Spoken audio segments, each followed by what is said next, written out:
Great, thank you. Well, good morning, everyone. Thank you for joining us today. I'm Courtney Cuthbertson with the North Central Regional Center for Rural Development and the Community Assessment and Education to Promote Behavioral Health Planning and Evaluation, or CAPE, project at Michigan State University.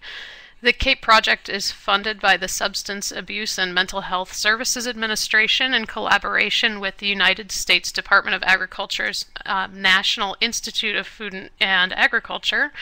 As many of you know, you can find the project online at healthbench.info, and I'll be your moderator today. Our presenter today is joining us from Australia, so there may be a slight delay with the audio that you hear. I am very pleased to introduce our speaker today, Dr. Anthony Jorm, who is a Professorial Fellow and NHMRC Australia Fellow at the University of Melbourne. His research focuses on building the community's capacity for prevention and early intervention with mental disorders. And as one of the most highly cited researchers in psychology and psychiatry, Dr. Jorm is the author of over 20 books or monographs, over 480 journal articles, and over 30 chapters in edited volumes. With Betty Kitchener, he co-founded mental health first aid training in Australia in 2001, which has been received by over 170,000 Australians and over 200,000 people in the United States, and the program has spread to 21 other countries. We are delighted, Dr. Jorm, that you could share your work with us today on mental health literacy. So without further ado, here's Dr. Jorm with his talk entitled Mental Health Literacy, Promoting Public Action to Reduce Mental Health Problems. And just one note, because of the audio delay, Dr. Jorm, I'll let you read the questions that come up in the chat box on the left.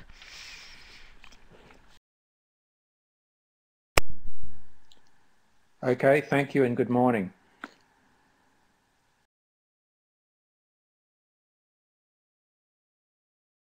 If you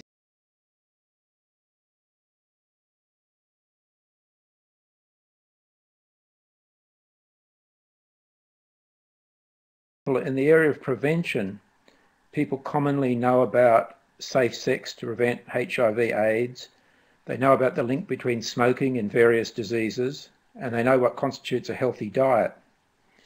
In the area of early intervention, many people would know the early warning signs of cancer. They'd know how to recognise a heart attack or stroke, and they might have done a first aid course and know how to give first aid to somebody who's had an injury or in a physical health emergency. In the area of treatment, people know about the sources of professional help that are available, and they know about the types of treatments for major physical illnesses, and they believe in those treatments. They believe in the benefits of those treatments. However, when you get into the area of mental disorders, the public know much less. And to draw attention to that lack, back in the 1990s, some colleagues and I in Australia developed this term mental health literacy. And we defined it as knowledge and beliefs about mental disorders which aid their recognition, management, or prevention. So I want to point out to you that this definition has two parts. The first one is knowledge and beliefs about mental disorders. The second one, though, is more important, which aid their recognition, management, or prevention. So mental health literacy is not simply knowledge. Rather, it's knowledge that's linked to action to benefit one's own mental health or that of others. For example, a person might study a psychiatric textbook on the genetics of schizophrenia or about neurotransmitters in depression, but that wouldn't be mental health literacy on this definition, because knowing those things doesn't help you get help for these disorders in yourself or assist somebody else who has one of these disorders. So let me give you an overview of the talk. First, I'm going to tell you about the components of mental health literacy and why they're important. I'll introduce each component, and then I'll describe briefly a piece of research to illustrate the importance of that component. Then I'll tell you about various interventions to improve mental health literacy. Then I'll ask, is mental health literacy of societies improving? And finally, I'll briefly give you a vision for a future society where there's high levels of mental health literacy. So to the first part of the talk, telling you about the components of mental health literacy. I'm going to talk about 5 different components. I'll just tell you what these are up front, and then I'll go through each one in detail. The first one is recognition of disorders to facilitate help seeking. The second one is knowledge of professional help and treatments available. Thirdly, knowledge of effective self-help strategies. Fourth, knowledge and skills to give first aid and support to others. And lastly, knowledge of how to prevent mental disorders. Now I'll describe the first component in detail, recognition of disorders to facilitate help seeking. It's known that many people with mental disorders don't seek help or delay seeking help.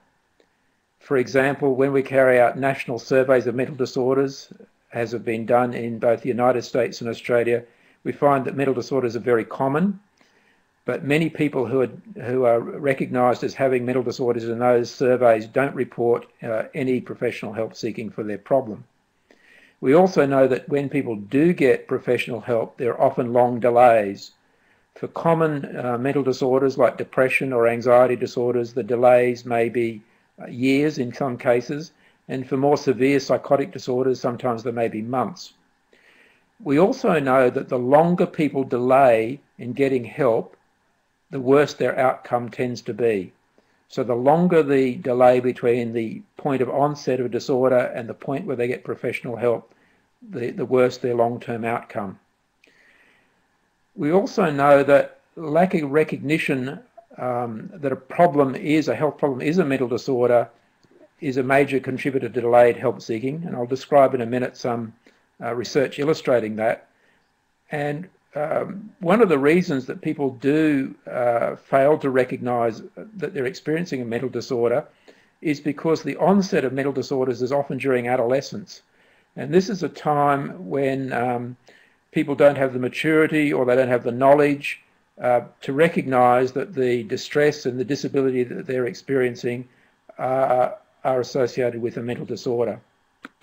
So let me illustrate this with some research. This diagram is from an Australian study of patients attending a clinic for anxiety disorders and depression.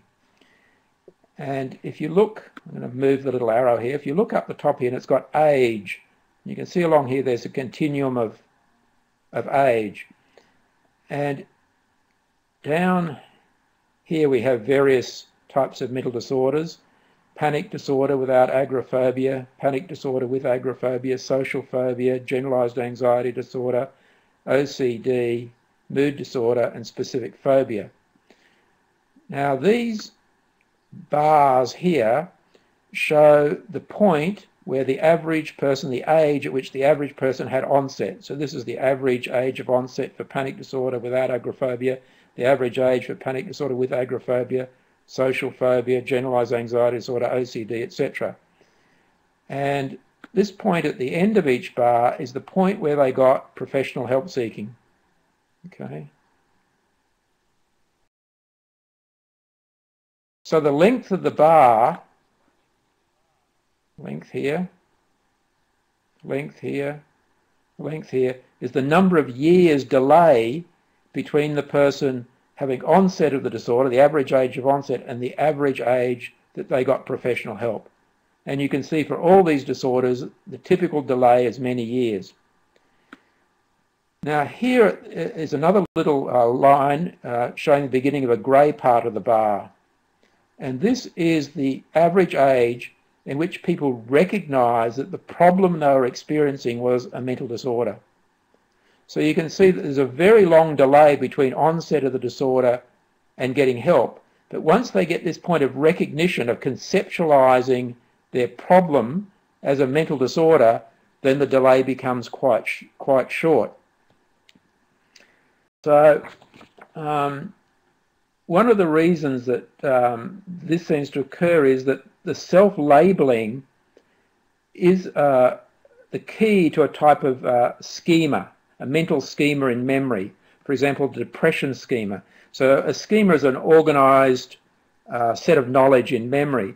And once you get a label, that activates the schema, And the schema is associated with knowledge about what action to take. For example, if you have a health problem and you conceptualize it as depression, that may be associated with knowledge about what action to take. For example, if it's depression, I should see a psychologist or I should see a school counsellor. But if you activate an inappropriate schema, for example, the schema, I am suffering from fatigue, then the action that might be associated with this schema might be, I need more iron.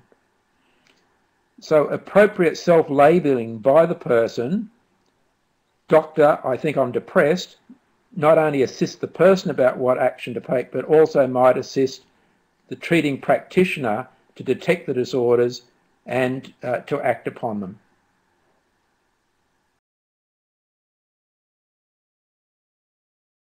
Okay, to illustrate this, I'm going to tell you about some research that's carried out in Australia. Similar research has been done in other countries, and it involves carrying out surveys of members of the public and giving them descriptions, vignettes, case descriptions of people, hypothetical person that has a mental disorder. So this vignette I'll read out. John is 30 years old. He's been feeling unusually sad and miserable for the last few weeks. Even though he is tired all the time, he has trouble sleeping nearly every night. John doesn't feel like eating and has lost weight. He can't keep his mind on his work and puts off making decisions. Even day-to-day tasks seem too much for him. This has come to the attention of John's boss, who is concerned about his lowered productivity. So this is somebody who's experiencing the early stages of major depressive disorders. So when we give vignettes of this sort in surveys of the general community, and we ask people, what do you think is wrong with John? Many people don't correctly label the vignette, so they wouldn't use the word depression or depressed in relation to that vignette. Now, you may think that doesn't matter, but what you find is that people who use the conventional psychiatric label tend to have better help-seeking and treatment preferences. So their self-labeling as depressed in that case seems to activate the mental schema, I'm depressed, and that then is associated with knowledge about what action to take. For example, I should see a psychologist. All right, now on to the second component of mental health literacy, knowledge of professional help and treatments available. So if people have a mental disorder, they need to know about the role of various mental health professionals, the range of evidence-based treatments, and how they can access those professionals and treatment. Now, when we carry out community surveys of the public, we find that many people prefer informal sources of help to professionals. And this is not necessarily a problem in itself, except if they use the informal sources of help in place of, instead of as a complement to professional help. For example, if adolescents are given a vignette of a person their age with a mental health problem, and they're asked, what would you do if you had that problem? A very common response is that I would seek help from one of my friends. But unfortunately, at that age, at adolescence, where people often have the first onset of a mental disorder, the peer is not going to have the necessary experience or the wisdom necessarily to be the best person to support you. We also find in these surveys that members of the public sometimes prefer generic professions such as counsellors rather than professions which might have specialised training in mental health, like psychologists, and I'll show you some data on that in a minute. And we also find that some treatments have a negative image, especially medications, and it's known that if people have a negative view about medications, they're likely to have less benefit when those medications are used and are less likely to persist and adhere with use of those medications. So here's some data that we collected in a national survey of adults in Australia, and we gave them the vignette of depression of John that I read out to you, and we asked them about whether they thought various professionals and various treatments would be helpful. And one of the professions was psychologists, and another one was counsellors. And as you can see, more people thought that counsellors would be helpful than psychologists. Now, in Australia, to become a psychologist, it is a nationally registered profession. You have to have certain types of training, quite long training. You have to have regular continuing professional education. You have to have peer supervision in order to get registered. Whereas the term counsellor is one that anyone can use. Any member of the public can call themselves a counsellor. Now, it may be that many of those counsellors are very good people and do good work, but it seems pointless to have a registered profession with set professional standards and rigorous training and think this is a good thing to do rather than have a generic profession that anyone can apply the label to themselves. It's pointless unless the public believe that. So we can have all the registration and professional training we like, but if the public don't believe that being a psychologist is a better type of training than being a counsellor, it's all to no use. So it's the knowledge of what these things entail has to be shared with the public. Here's another example. Here's antidepressants, which only a small percentage of people said would be helpful compared to vitamins. Now, antidepressants have a lot of randomized trial evidence behind them. Clinical practice guidelines in many countries recommend them, particularly for more severe types of depression, whereas vitamins have very limited evidence that would support their use in depression. And again, we can have all the randomized trials we like, we can have all the clinical practice guidelines we like, we can have the members of the mental health professions believing in these things, but if the public don't believe in them too, and they don't know about it, it may all be for naught. Okay, on to the third component of mental health literacy, knowledge of effective self-help strategies.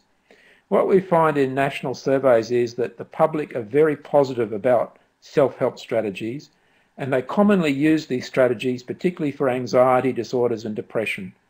And this may be a good thing if used in the right way. Some of the popular self-help strategies are likely to be helpful. For example, many members of the public believe that exercise will be good for depression. And there are quite a few randomized trials that indeed show that exercise is a useful intervention for depression. But many people also use potentially harmful strategies, like alcohol is commonly used to cope with depression and with anxiety and other mental disorders. And we know that in the short term, alcohol does in fact reduce anxiety, but in the longer term, with heavier use of alcohol, it makes both anxiety and depression worse. So here we have a self-help strategy, which in the long term really is probably going to make the person's mental health problem worse. So what we need to do is to encourage knowledge and awareness amongst the public of which self-help strategies are likely to work, and at the same time, not seeing these as a substitute for professional help, but as a complement to professional help. Now I'm going to show you some data on use of various types of intervention from a community survey that I was involved in with the public in a large area of Australia. So here I have a graph, and along here we have a screening test score for psychological distress. It was the K10 questionnaire. And the graph shows the percentage of people using 3 interventions for depression: antidepressants, counselling, and seeing a GP or a general practitioner. And it shows the percentage using those 3 types of interventions as a function of how distressed the person is. Now, the results here are hardly surprising. What they show is that as distress increases, the proportion of people using these professional interventions increases as well. But let me show you another graph. This one shows 3 self-help interventions. It shows getting support from family and friends, using exercise for mood, or using increasing use of enjoyable activities for mood. Again, we have increase in psychological distress along here, and we have the percent of people using the intervention up on this axis. And what we find is that as people begin to get milder levels of distress, there's an increase in the use of these self-help strategies until they reach a point here in this sort of mild to moderate area of distress, and then use gradually drops off. Now, from data of this sort, I've only showed you a very small proportion of it, we developed something we call the overlapping waves of action model. And what this tries to do is to explain how in a population of people, how people use professional help and self-help. So the aim isn't to explain what an individual does. So an individual person may use self-help strategies or professional help in any combination at any point in their mental health problem. But when you look at a whole population of people, you see certain trends. So when people have low levels of distress, they won't use professional help, but there'll be certain self-help strategies that people use in everyday life to regulate their mood. As they get more distressed, the use of these existing strategies will increase. They'll use them to try and control their mood, and then gradually these tend to drop off as people get more severely distressed. There's another class of self-help which I call new self-help. So these are things that are not initially in the person's repertoire. So they might get some, vitamins or herbal remedies, or they'll do a relaxation class or a yoga class, something they don't normally do.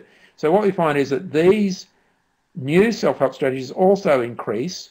They're not as common, but they also increase as the person becomes more distressed, but also then tend to drop off with more severe distress. So we call these first two using your existing self-help strategies. That's the first wave of action. Adopting new self-help strategies is the second wave of action. And the third one is this green one, seeking professional help, which has its peak up here in severe levels of distress. So it's really very similar to what you might see if you're looking at certain physical health problems. For example, if you had a headache, what would you do? Well, the first thing you might do is you might massage your forehead, or you might put something cold on your forehead. And if that doesn't work, you might take a painkiller. And if that doesn't work, you might go and see a general practitioner. And if it got really severe and it didn't get better, you might go and get more specialist treatment from a neurologist. So similarly with depression and anxiety, people will often use self-help methods like getting support of family and friends, engaging in exercise or doing enjoyable activities. If their depression or anxiety doesn't reduce or becomes more severe, they may try new self-help methods like buying a herbal remedy or learning meditation. And then finally, if that doesn't work, they might seek professional help or get more specialised mental health treatments. Now, because self-help strategies are so important and may be useful, we wanted to find out what sort of things we should advise the public to do. So with a young colleague some years ago, we carried out a literature search on what evidence there was on these strategies. And we also carried out a study to get the consensus of experts, both professionals and also consumer advocates who'd experienced depression themselves and become advocates, so that had a lot of contact with other people who'd experienced depression. And we got them to rate a great number of potential self-help strategies. And we found that there are a small number that both groups, both the professionals and the consumer advocates, rated as likely to be helpful and also as being relatively easy to implement. And these can be put in several categories. First of all, there were lifestyle strategies like engaging in exercise or physical activity, practicing good sleep hygiene. This means things like going to bed and getting up at a regular time, not watching TV in bed, maintaining a regular sleep schedule, doing things they enjoy, more things they enjoy, trying to remain involved in purposeful activities for at least a small part of each day, making a list of strategies that have worked in the past for depression and using them, engaging in activity that gives a feeling of achievement, enlisting a trusted friend or relative to help them get out and about and do activities, make sure they get out of the house for at least a short time each day. There are also a few psychological strategies that were endorsed. Rewarding yourself for reaching a small goal, learning relaxation methods, a number of interpersonal strategies, talking over problems or feelings with someone who is supportive and caring, letting family and friends know how they're feeling so that they're aware of what they're going through, and dietary strategies, eating a healthy, balanced diet. This brings me to the fourth component of mental health literacy, which is knowledge and skills to give first aid and support to others. Now, we have developed this concept of mental health first aid, and we've defined it as the help offered to a person developing a mental health problem or experiencing a mental health crisis. And this help is given until the person gets either professional help or the crisis resolves. So we can distinguish mental health first aid both from professional help and also from the longer term support that a caregiver might give.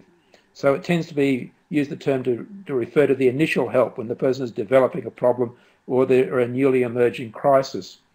So there are various ways that other people can assist somebody with a mental health problem. An important one is that they can support professional help seeking. And we know that when people do get professional help and they're asked, what led you to seek professional help? A common response is that someone else suggested that I do it. It gives people permission to be able to go and seek professional help. And this facilitation of help seeking is particularly important in adolescence, which is, as I said earlier, the point in life where people often have first onset of mental disorders, because the adolescent may not know about the help seeking options that are available to them. So it's very important that the adults in their lives facilitate this help. Another area where people can give support to others, which can help them, is that we know that people that have good social support, who interact with people who are positive about them, accepting of them, and not critical of them, that those people tend to have a better recovery. And we also know that when people have experiences of traumatic events, if they feel supported by other people around them, that reduces the impact of these traumatic events. So there are a number of ways in which, if people have knowledge and skills to give support and first aid and support to others, this can advantage people who have mental health problems. To try and find out what are the best methods of giving mental health first aid, the best strategies, we have done a whole lot of studies on expert consensus studies to develop guidelines for the public on how to help people who are either developing mental health problems or in crisis situations. I've shown you here copies of 4 of these guidelines, but there are a whole lot of them that are available free on the internet for download. But to develop these guidelines, what we did was we trawled through all the advice we could find, mainly on the internet, but also in things like consumer guides, and clinical guides, all the suggestions we could find, for example, of how you help somebody who has an eating disorder, who is depressed, or is suicidal. And then we got expert panels, and we got 3 types of expert panels.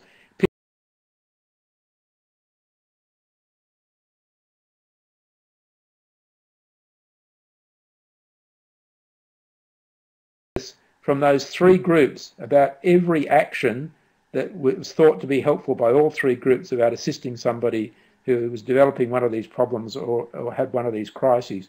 And that's the basis for these guidelines. When we do surveys of the public and we assess their knowledge and skills about first aid and support to others, we find that there are some limitations in people's knowledge. And there are two particular ones that stand out.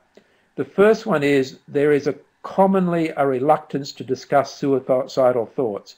There is a belief that asking people whether they're feeling suicidal and using that suicide word, there is a taboo on that. There's a belief that maybe it'll put the idea in the person's head or cause them harm. What evidence we have, and certainly the consensus of all the expert groups, is that one should ask. The other thing is that some people do endorse potentially harmful strategies. For example, talking to the person firmly to get their act together. And in believing in those strategies, people might think they're doing good. They may be doing it with the best intention, but we know that such negative interactions are harmful to people who have mental health problems.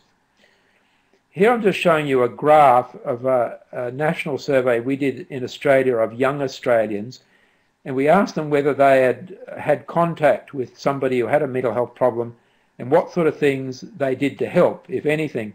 And we found that people reported doing a lot of good things. For example, many people reported listening to the person, encouraging physical activity, bringing friends together to support the person, keeping the person busy to keep their mind off problems, suggesting professional help. But there are some things which were less encouraging. For example, only a minority asked about suicidal feelings. And really, if somebody has a mental health problem, it should be routinely inquired whether they have suicidal feelings, because that's a very serious warning sign of suicide. And also, a substantial minority said they talked to the person firmly about getting their act together. So although some good things are going on, there's also room for improvement as well. This brings me to the final component of mental health literacy, knowledge of how to prevent mental disorders. Now, this is the most neglected area of mental health literacy, and reflecting on why it is so neglected compared to knowledge of prevention of major physical diseases like cancer and heart disease, I think a reason maybe is that mental disorders may lack the strong risk factors that can be used to communicate simple messages. For example, with cancer, smoking is a very powerful risk factor. Ultraviolet sun exposure is a very important risk factor for skin cancer. Asbestos can be an exposure is a very important risk factor for lung disease. So you can get over messages about these strong risk factors that are quite simple and take action, straightforward action. With mental disorders, the big risk factor, the strongest we have, would be traumatic life events, things like sexual or physical abuse of children, for example. But society is already quite motivated to do things about those risk factors. What we probably need to do is look at whether there are other risk factors besides the strong traumatic events that we could act on as well. And I think there are a number of things we could do.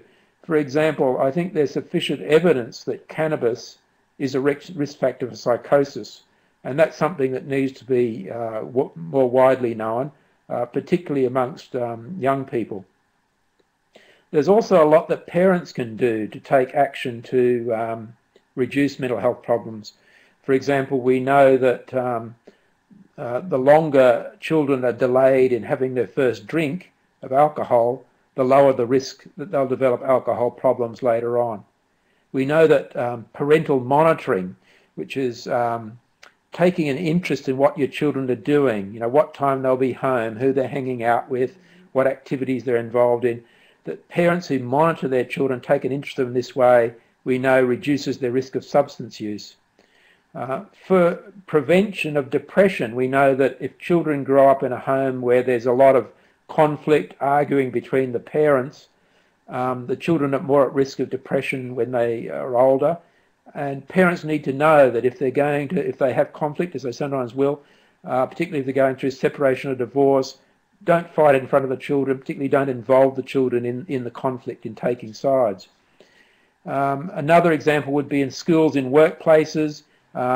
We know there are a lot of school-based programs that could be carried out. For example, we know that bullying is a major risk factor. for mental health problems, and we know that whole of school interventions to reduce bullying are important. And similarly, there are actions that managers and work colleagues can take to prevent mental health problems in the workplace.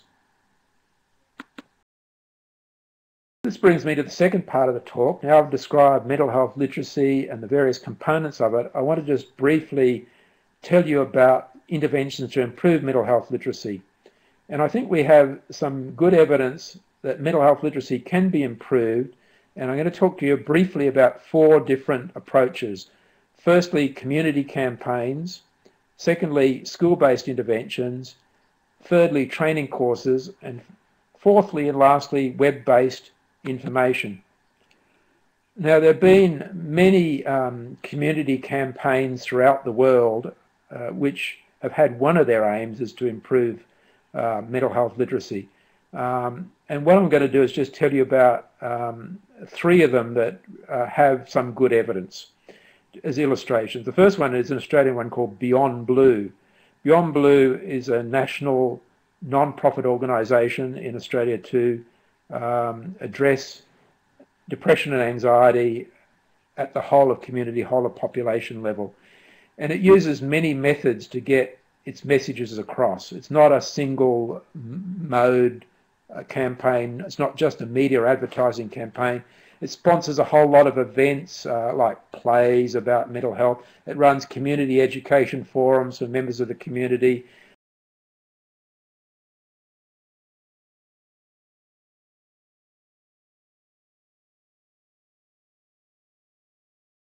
The cinema world as champions, and it uses web and print and internet information, many different sources.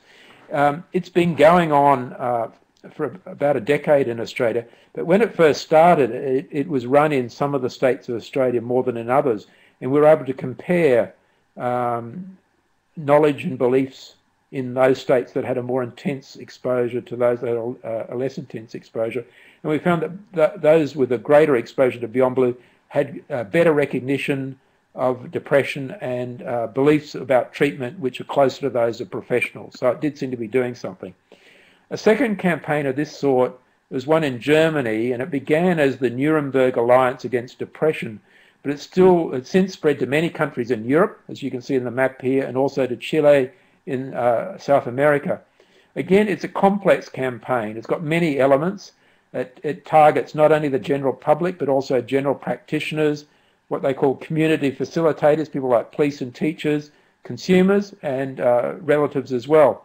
They carried out a comparison between this campaign in the city of Nuremberg in Germany with the control city, and they found a number of benefits, not only greater awareness of depression, but impressively a lower suicide rate in Nuremberg than in the comparison city.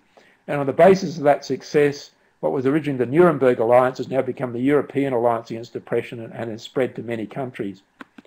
A third example is a Norwegian one called TIPS, which stands for Treatment and Intervention in Psychosis.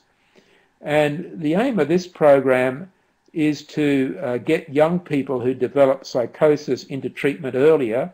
And it's based around, the rationale is based around this evidence that the duration of untreated psychosis, that is the time between onset of psychotic symptoms and getting professional help, the longer that delay, the worse the person's outcome tends to be.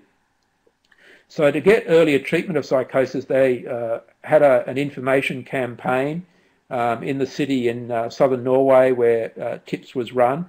And then they also had an early detection team. They were advertising to the public how this team was available and young people who they were concerned about could be referred. And they found that this campaign successfully reduced the duration of untreated psychosis in the intervention area compared to control areas, another one in Norway and a control area in Denmark. A second type of intervention to improve mental health literacy are those based in schools, and schools are important setting for education about mental health problems because they cover this age range where first onset often first occurs. There have been quite a few trials of school-based interventions. And I'm not going to go into them in detail, but I'll just refer you to a review article, which I've shown you a screenshot of here, The Effectiveness of School Mental Health Literacy Programs to Address Knowledge, Attitudes and Help Seeking Among Youth.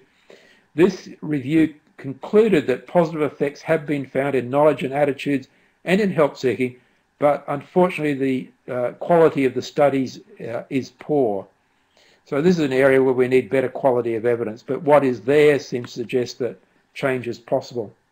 A third type of intervention is training courses. One type of training course is what's been called gatekeeper training, and this is to take training gatekeepers to take action to prevent suicide. The best known one in my part of the world is a Canadian one called ASSIST, Applied Suicide Intervention Skills Training, which I think is also widely used in the United States, run by Living Works in Canada. And targets for this sort of gatekeeper training might include school staff, the military, or peer helpers. There's been a systematic review of evaluation studies on gatekeeper training, and it did find positive changes in knowledge, skills, and attitudes of trainees, and there was some evidence that it may reduce suicidal behaviours. A second type of training is mental health first aid training, which was started by my dear wife, Betty Kitchener, and I've also had some role in supporting her in that work. And this has a broader aim. Unlike gatekeeper training, the aim is to intervene before the person gets to a crisis, not to wait till they get suicidal. So it's aiming to get better support and earlier professional help for people when they're first developing mental health problems. But of course, crises do occur, and it also trains people how to deal with those crises. Not only suicidal crises, but a whole lot of others like panic attacks or being acutely psychotic or having a drug overdose or a non-suicidal self-injury. So in mental health first aid, as an example, people are trained in an action plan called, use the mnemonic ALGE. The A stands for approach the person, assess and assist with any crisis. L is listen non-judgmentally. G is give support and information. E is encouraging the person to get professional help. And E is encouraging other supports. Now this action plan is based around the expert consensus guidelines that I mentioned to you earlier. It's really a distillation of a sort of mnemonic and action plan from the key elements that were endorsed by expert panels of professionals, consumer advocates and carer advocates. Now ALGE of course doesn't mean very much in English, so we've adopted this little koala who's called ALGE. He's the mental health first aid mascot, and he helps people remember the word, which is the key to the action plan. So in the mental health first aid course, it originally started out as what we call the standard course, which is for adults to help adults.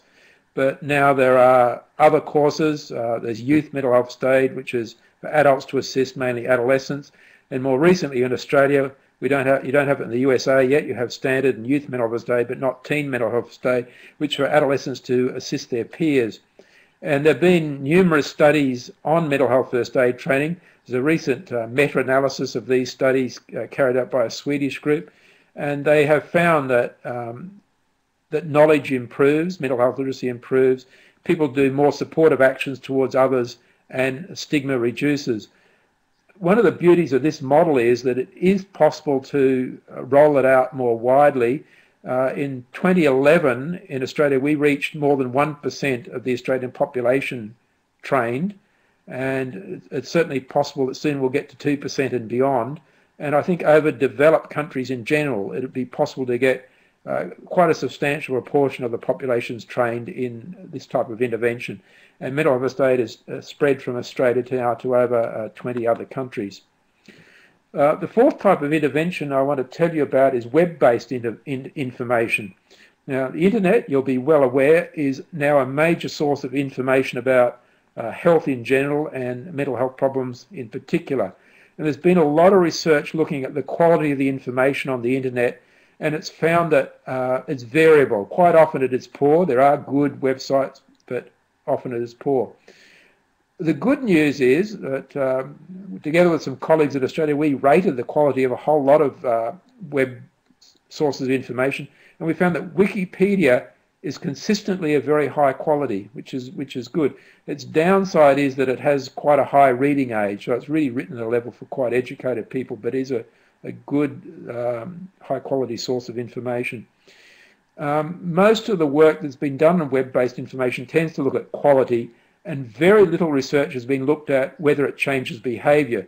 So we don't just want a situation where people read information, that's good information, we want them to actually change the actions that they take. This is the second part of the definition of mental health literacy. It's not only having the knowledge, but it's using that knowledge to take actions to benefit your own mental health or those of others.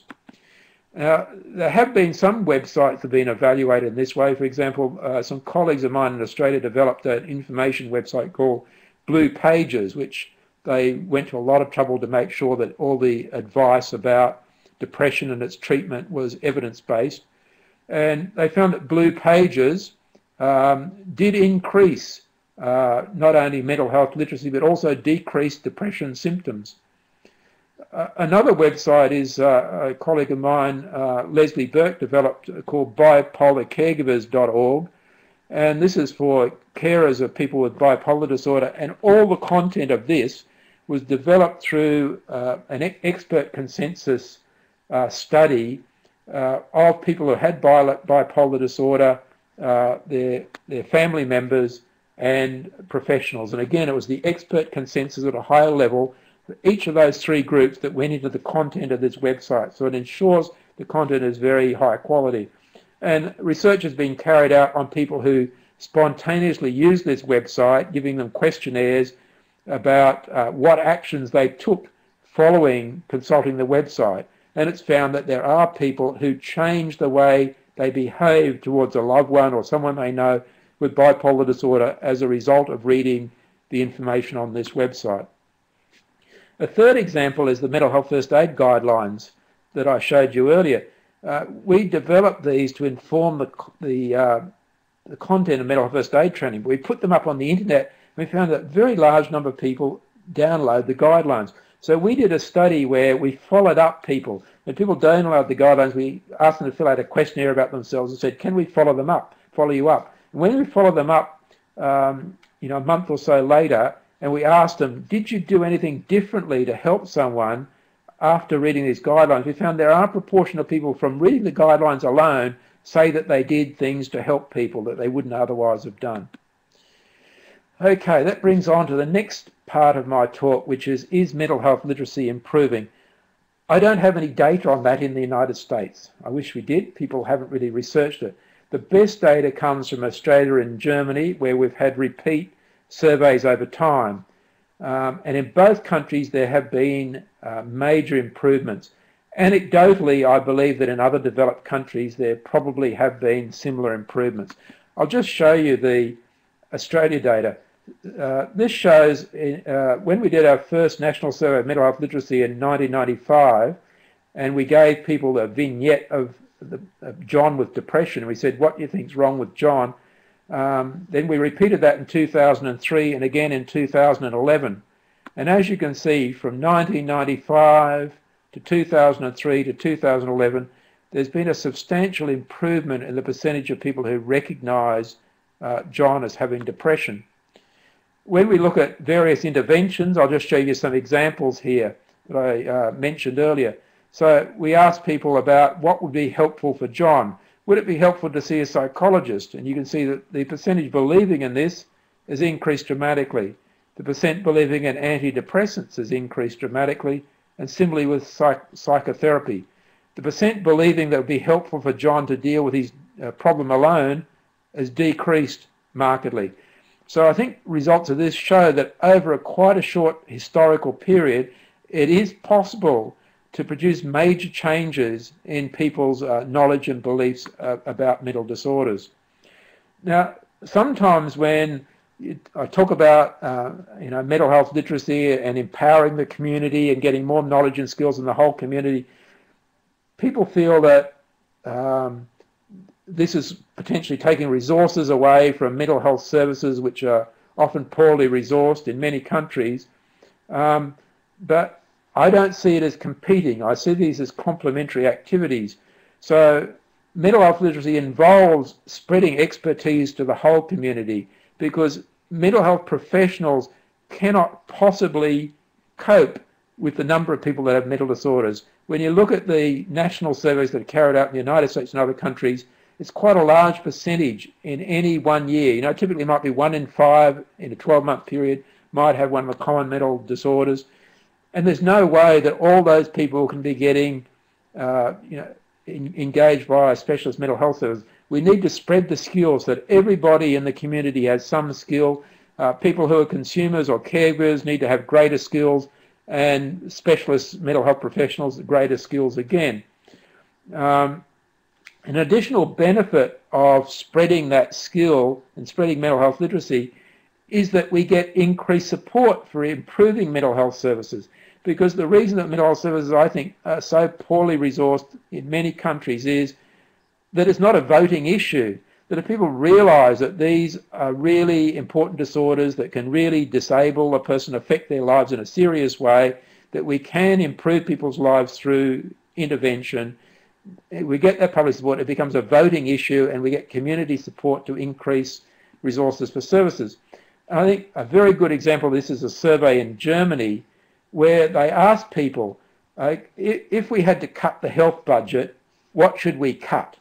And they found that members of the public were more in favour of cutting mental health services than cutting services for heart disease and cancer. And when they said, why is it that you would cut those services, the major reason is that they didn't think they were as severe. So people are motivated by things that kill people, heart disease and cancer kill people. They also need to realise that mental disorders are a major source of disability. Although they don't kill people, they affect people often early in life, and they lead people not to be able to fulfill their goals in life, to limit their ability to participate in paid work, to have satisfying relationships and do other their goals in life. And this is a major impact. And if people realise this important impact, they're more likely, I believe, to support greater resources to mental health services. So finally, I want to leave you with a vision of where I see the values of mental health literacy leading. So this is the vision I would have for a future society. In this future, people with mental disorders would take prompt action to seek professional help, and they'd receive and they'd adhere to evidence-based treatments, and they'd feel supported by others in their social network. The whole of the community would take action to prevent mental disorders in themselves and their families and their workplaces. They would assist other people who are struggling with mental health problems, and they would see mental health services as making a valuable contribution that merits public support. That brings me to the end of my talk, so I'll see if you have any questions. Thank you very much. That was a wonderful All right, talk. I see one question it looks like we here do have a couple of from questions. Scott.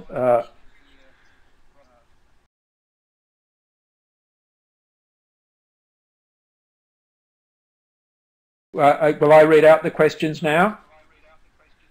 Sure, that sounds great.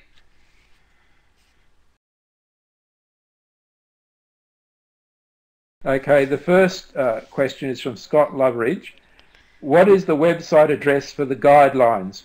Okay, for the mental health first aid guidelines, the web address is www.mhfa.com.au. That's www.mhfa.com.au.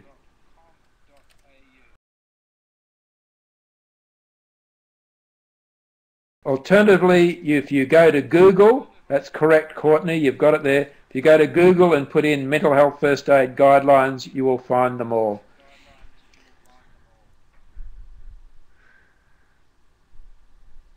Okay, the second question is from Stephanie Woodcocks. How can you ask someone about suicidal thoughts or ideation without them getting upset or defensive?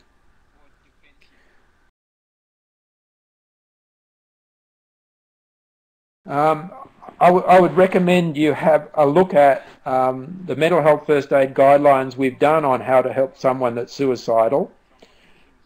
We have recently redone those guidelines and come up with much more extensive advice about how to approach the person about that, how to bring up the topic and how to phrase the question, and what you should do depending on how they react to that question.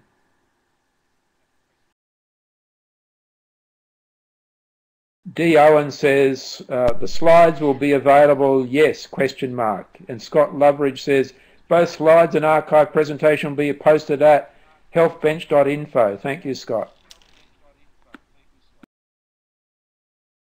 Well, I have a question for you. I'm wondering what the biggest challenges are that communities face in trying to increase their mental health literacy from your experience.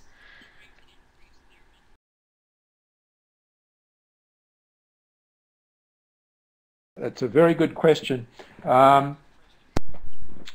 I think a major challenge is sustainability of efforts, sustainability of resources to increase mental health literacy. So inevitably, these sorts of interventions rely on government support and maybe philanthropic support in some cases, but there's a tendency to see these interventions as sort of one-offs. So, you know, government agencies will put in funding for a year or 2 years on an intervention of this sort, but I think we need to see these things as ongoing. So in areas like, you know, control of smoking to prevent cancer and heart disease and other diseases, no one would think, we've got to work on this for a year and that's it, we've solved it. We realise that it's a long-term project that has to go on for decades, if not indefinitely, where we're getting very gradual improvements from year to year. But when we look over decades, we can see major improvements. In developing, for example, the mental health first aid model, one of the things that motivated to do that is because it is a sustainable funding model. So we took the analogy with physical first aid as run by organisations like Red Cross, which have a role, an acknowledged role in society where people are prepared to pay. And so we thought by that analogy, if people are prepared to pay for these things, then we can have resources to sustain, get a sustainable form of education and community service. And I think for some of these things, we probably need to get them in legislation. I don't know the situation in the United States, but in Australia, for example, workplaces have to have a certain number of people trained in first aid in case there's an injury. But if we could get to the sort of situation where workplaces where there's a risk of a psychological risk had to have some workers trained in mental health first aid, we can get that built in the same way. So I think we can use a lot of the analogies where people with these major physical diseases where the public understanding of action they can take is so much ahead, where they have more sustainable funding models, and look for analogies that we can adopt and bring over to our own area.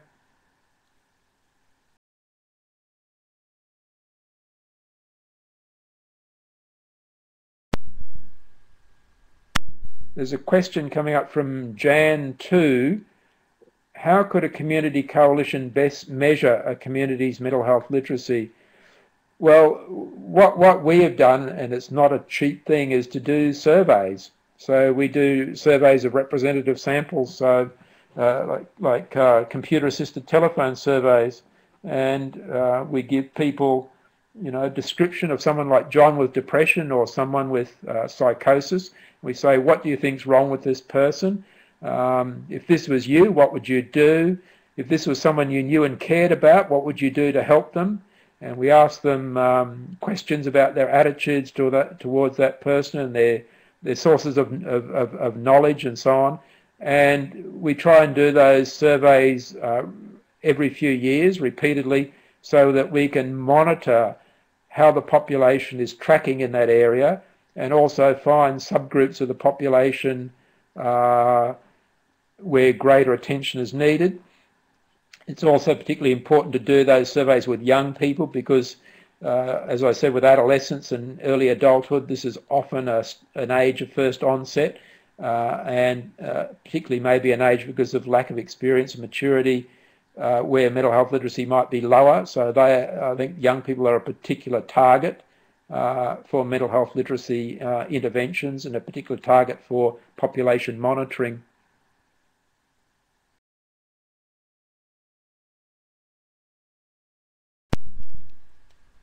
Great, thank you. Are there any other questions from our audience today?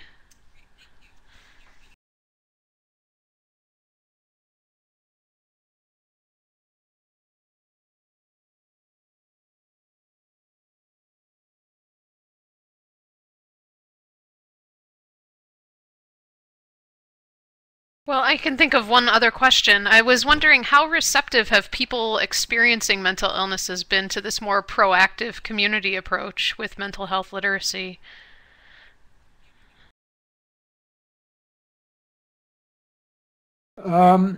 We've tried to involve consumers as much as possible in guiding the standards for mental health literacy. So for example, all the mental health first aid guidelines we've developed, which is a large number now, have all had consumer advocate panels. So there's nothing in those guidelines that gets in unless we have a standard of 80%, unless 80% of our international panels, includes people from the US, consumer panels agree that it should be in, or it's not in. So we engage them in what the messages that we're getting over. We're also developing prevention guidelines, done quite a lot of work now on prevention in the workplace, preventive activities in families, self-help interventions for mild depression, for example. In all of those, we have consumer experts, and nothing gets through without a high level of endorsement from them. A lot of the intervention work we're doing, for example, mental health first aid training, a lot of people that do that training are consumers or carers. So I think it is well accepted by certainly people in this country.